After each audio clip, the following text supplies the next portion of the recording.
Hi everyone, this is your CEO, Mr. Gerald Bautista. And in this video, pag-uusapan po natin, ano nga po ba si AYS? Paano po kumita dito? At the same time, sino naman po yung company behind AYS? So sit back, relax, and enjoy dito po sa ating video.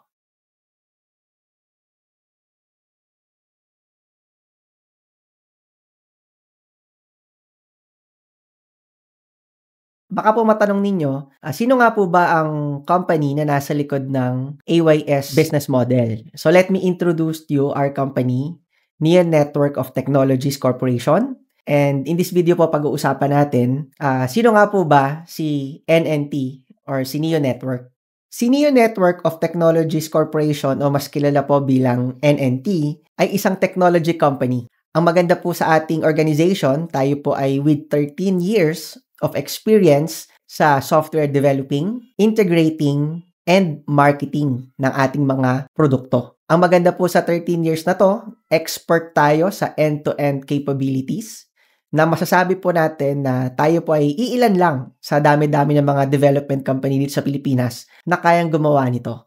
Ang maganda dito po sa NNT, these are the technologies that we are using. Ito pong mga technologies na to na nasa harap po ng inyong mga screens ay capable po tayo. Ito rin po yung same technologies na ginagamit ng mga pinakamalalaking technology companies sa buong mundo. Kaya makakaasa po kayo na kaya po nating sumabay global standard at the same time pagdating po sa expectations din ng ating mga customers. Ang mga technologies na ginagamit po natin sa languages, frameworks, database, client-side, server-side, API integration, e-commerce, blogs and forums, mobile, monitoring, and analytic tools are all on the latest technologies available. The solutions on which industries ay nagkaroon na rin po tayo ng experience mula po sa enterprise solutions, SaaS productions, e-commerce websites, minimum viable product for startups, at AI and machine learning, tayo po ay capable dito. Some of the projects na napagdaanan po natin recently, nakagawa po tayo ng waste management system, enterprise resource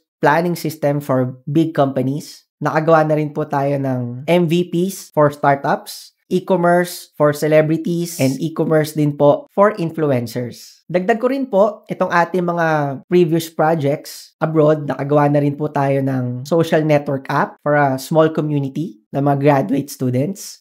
Nakagawa na rin po tayo ng messaging app. Even music app, nakagawa na rin po tayo. Tayo din po ay naging back-end developer ng isang Instagram competitor before.